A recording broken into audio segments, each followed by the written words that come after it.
A política tem a ver com a vida real das pessoas, suas necessidades, demandas e anseios. Por isso, o papel de qualquer agente político está ligado à busca por uma vida melhor e mais digna para a sociedade. Com essa finalidade, o movimento democrático brasileiro está alinhado a uma visão política de equilíbrio, diálogo, respeito à diversidade e pluralidade de ideias. A postura do MDB sempre foi de inclusão. Para encontrar soluções para os problemas brasileiros, precisamos definir rumos e, se necessário, construir conexões. O foco deve ser direcionado ao que realmente importa para o país: a gestão do Estado com equilíbrio entre as políticas sociais e econômicas. Em um ambiente democrático que respeite a todos, é preciso olhar para a frente, em direção ao futuro.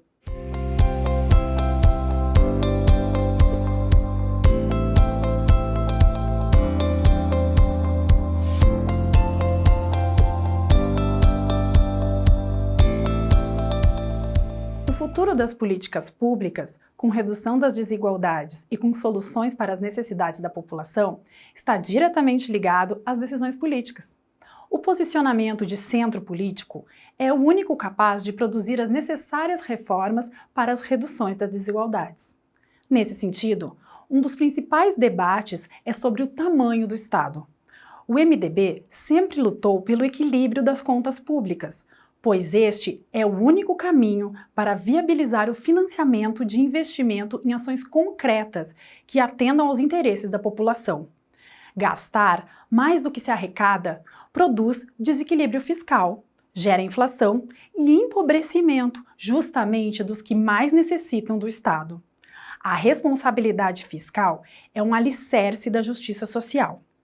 Para falar sobre o futuro de nosso país e o tamanho do Estado brasileiro, vamos ouvir o ex-senador do Rio Grande do Sul e ex-prefeito de Porto Alegre, José Fogaça. A palavra é sua, senador.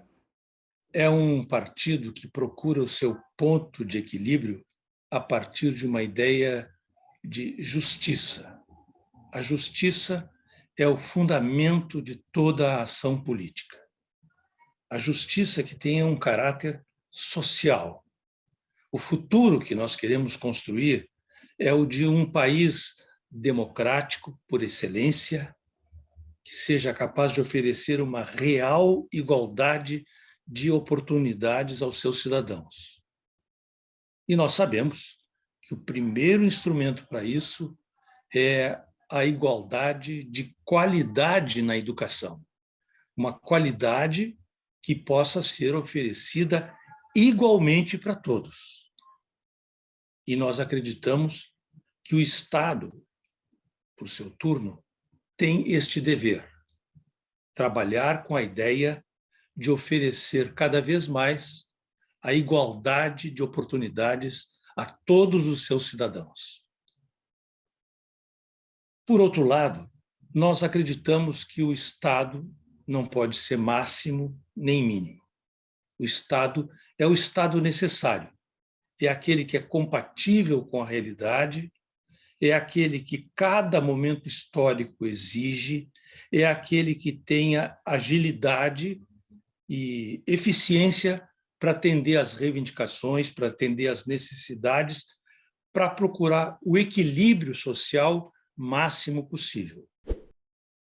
Um elemento crucial para o entendimento dessa questão é a compreensão sobre onde o Estado deve intervir para a redução das desigualdades econômicas e sociais, pois a cada intervenção estatal, o Estado altera a vida de seus cidadãos, positiva ou negativamente.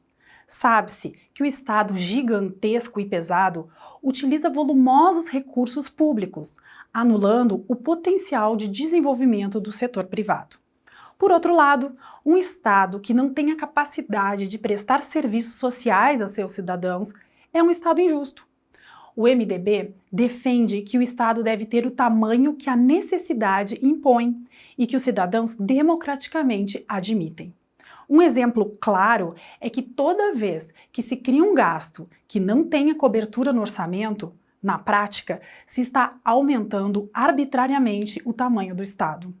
Ao contrário, quando, por exemplo, privatiza-se uma empresa estatal, se reduz a intervenção do Estado em áreas que podem ser realizadas pela iniciativa privada, viabilizando que os recursos públicos sejam direcionados para o que é essencialmente função do Estado.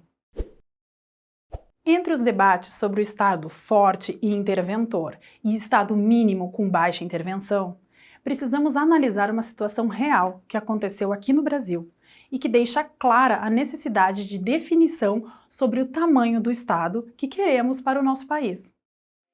Em 2020, em meio à pandemia de Covid-19 e uma grave crise sanitária, foi implantado o auxílio emergencial, que garantiu segurança alimentar para 60 milhões de pessoas, em meio à grande crise da pandemia. Esse programa teve dimensões sociais realmente espetaculares, como se o Brasil estivesse sustentando a população da Itália inteira, cidadão por cidadão. O auxílio emergencial foi o maior programa de transferência emergencial de renda da história do Brasil e representou um pesado déficit de 600 bilhões de reais no ano fiscal de 2020.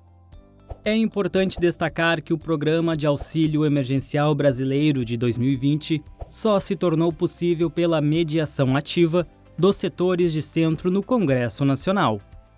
A Câmara dos Deputados viabilizou o orçamento de guerra. O valor do auxílio foi triplicado no Congresso Nacional, mediante negociações políticas que envolveram, inclusive, o apoio da oposição. Assim, o Sistema Único de Saúde, o Programa de Auxílio Emergencial e o Programa de Vacinação Gratuito, todos de responsabilidade do Estado brasileiro, foram imprescindíveis para o enfrentamento a todas as consequências do alastramento da Covid-19 e se tornaram possíveis graças à coordenação política realizada no parlamento pelas forças de centro. Momentos como esse nos fazem pensar na imprescindibilidade do Estado e, por consequência, nos ensinam a entender qual é a dimensão do Estado necessário. Há situações em que o setor privado não tem as mínimas condições de atender a população brasileira, sobretudo considerando os cidadãos em situação de vulnerabilidade social. Contudo, o inchaço da máquina pública, sem a responsabilidade com as contas públicas, gera endividamento e inflação. Como vimos, por vezes, o Estado é mais do que necessário. Ele é imprescindível.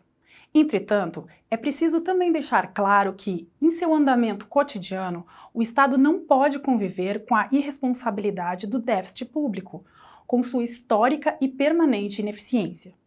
O Estado necessário não pode ser ineficiente. É vital o equilíbrio das contas públicas. Sem isso, o Estado simplesmente não poderá atender às necessidades da população. Os governos de esquerda ou direita têm demonstrado, através do tempo, uma grande incapacidade de equilibrar essas duas variáveis: valorização das políticas sociais versus o equilíbrio das contas públicas. Essa é uma das tarefas políticas fundamentais do Centro Democrático: enfrentar e trabalhar essas contradições, não abandonando as políticas sociais e, ao mesmo tempo, perseguindo o máximo equilíbrio das contas públicas, considerando e atendendo às diversas variáveis, sem jamais deixar de lado os métodos democráticos. Senador Fogaça, pode nos contar como o MDB enxerga o Estado e seu funcionamento? O MDB sabe que a implementação de políticas sociais é uma das mais importantes e vitais funções do Estado. Na educação, a igualdade de oportunidades significa que todos os jovens devem ter uma educação pública de qualidade, todos, em todos os níveis sociais. A deficiência na formação escolar acarreta enormes obstáculos para que uma criança se torne verdadeiramente uma cidadã. Então, nós temos que ter noção desse decisivo papel social que o Estado representa. As políticas públicas são realmente aquelas que fazem com que o Estado cumpra a sua função e demonstre o quanto ele pode ser importante, quanto ele pode ser estratégico no avanço, no progresso, na melhoria das condições de vida.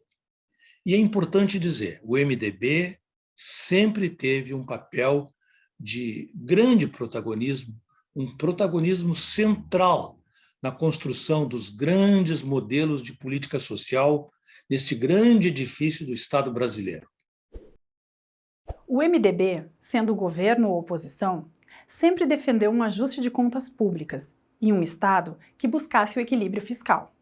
Em 2015, em meio ao agravamento do déficit público, a bancada do Movimento Democrático Brasileiro na Câmara dos Deputados se colocou a favor de ajustes fiscais, desde que eles não afetassem aqueles que mais precisam. Equilibrar as contas públicas era necessário e fundamental para o crescimento e estabilização econômica, mas não poderia gerar o fim das políticas compensatórias, que poderiam garantir condições mínimas aos setores de baixa renda. Assim, a posição do partido era de uma proposta de ajuste fiscal que partia do princípio de que os trabalhadores e assalariados de menor renda e as camadas sociais mais despossuídas deveriam ser os mais protegidos. A recuperação das estatais, me recordo, chamei o Pedro Parente e disse, olha, vou entregar a Petrobras, você vai recuperar a Petrobras. Não tenha preocupação com influência política, ao contrário, até, vocês se recordam, vejam, é um gesto do MDB. Nós fizemos aprovar na Câmara dos Deputados, né? A Câmara dos Deputados aprovou aquele projeto que limitava um pouco a possibilidade de muita influência, digamos assim, não técnica nas estatais. E realmente, um pouco depois, a Petrobras se recuperou. Os Correios só davam prejuízo no primeiro semestre de 2018, acho que o Meirelles se lembra disso, o balanço era positivo, pela primeira vez, depois de muito tempo. Fruto do quê? Da recuperação das estatais. Eu digo isso porque foi este conjunto de fatores que determinou a possibilidade da queda da inflação e, de igual maneira, da queda dos juros. Não é? As opções políticas expostas anteriormente, na defesa de quem mais precisa, mas também na retomada de um Estado capaz de produzir riqueza e ser autossustentável, nada mais são do que um exemplo de respeito ao conceito de Estado necessário. Rígido quanto à contenção dos gastos, não perdendo de vista, entretanto, a manutenção justa dos investimentos sociais. Uma posição de equilíbrio e sobriedade em relação às contas públicas, não desconhecendo a relevância das políticas sociais. Não é mesmo, senador José Fogaça?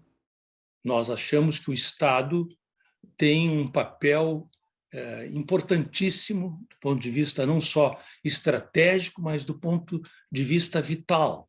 No período da pandemia, ficou inteiramente comprovada, demonstrada a importância desse Estado necessário. O Estado teve que se agigantar, o Estado teve que se sobrepor a uma série de dificuldades.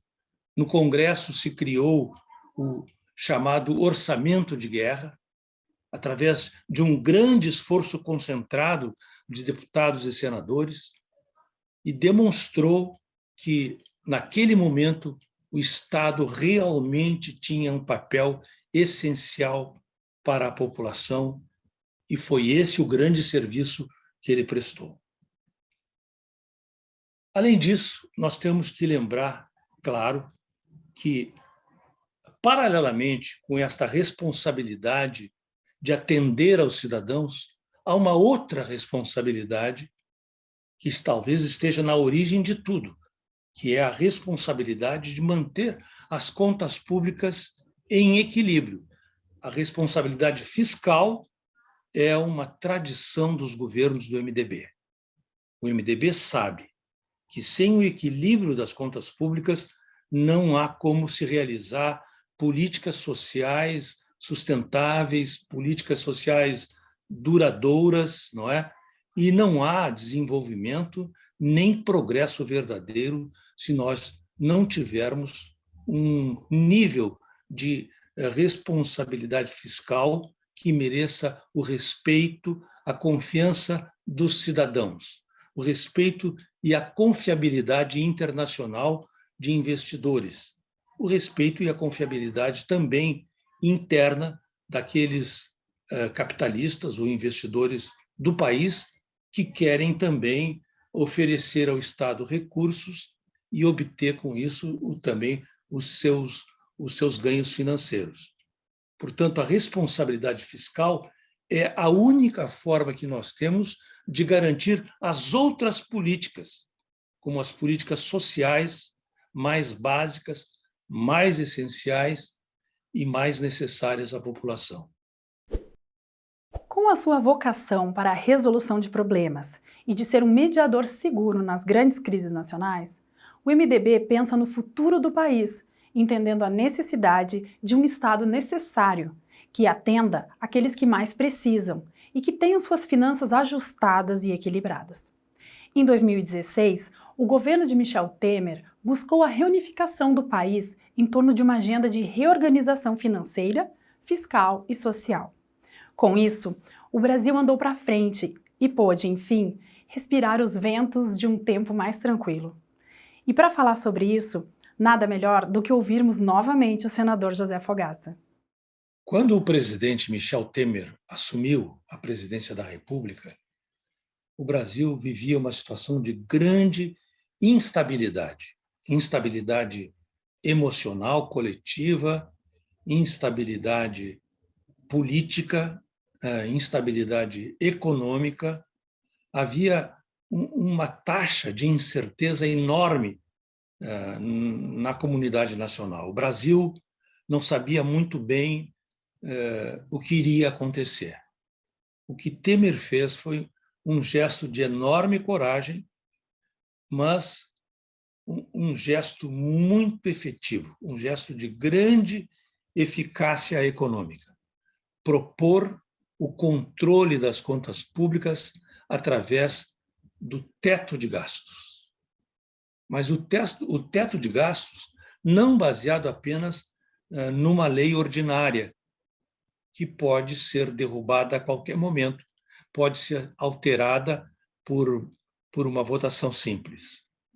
Ele decidiu que o teto de gastos seria implantado através de uma emenda constitucional. Esta emenda constitucional realmente permitiu que houvesse uma muito maior segurança financeira no Brasil, uma muito maior certeza de que o Estado caminharia para controle, equilíbrio e gastos compatíveis com a arrecadação de recursos. E isto realmente mudou a realidade. A partir daí, nós tivemos uma mudança no comportamento dos agentes econômicos que passaram a investir mais nas suas empresas, a investir mais na expansão da sua produção e, portanto, fizeram com que o país, no ano seguinte, saísse daquele estado de coisas que vivia. A postura de Temer realmente mudou o Brasil, mudou a situação que nós vivíamos e trouxe novas esperanças. Pensar no futuro do nosso país é uma tarefa de cada um de nós. O MDB, sempre atento aos anseios da nação, sabe qual é o melhor caminho a ser trilhado. Um país democrático, forte, inovador, capaz de atender às necessidades de seu povo e gerar riquezas. Esse é o futuro que queremos e sabemos que o Brasil não pode mais esperar. É preciso que o Centro Democrático possa, cada vez mais, ocupar seu espaço de lutas e conquistas para retomar nossa ponte para o Brasil que tanto sonhamos. Na próxima aula, vamos relembrar tudo o que vimos até aqui e, claro, retomar os conceitos fundamentais dos pensamentos do centro político. Até mais!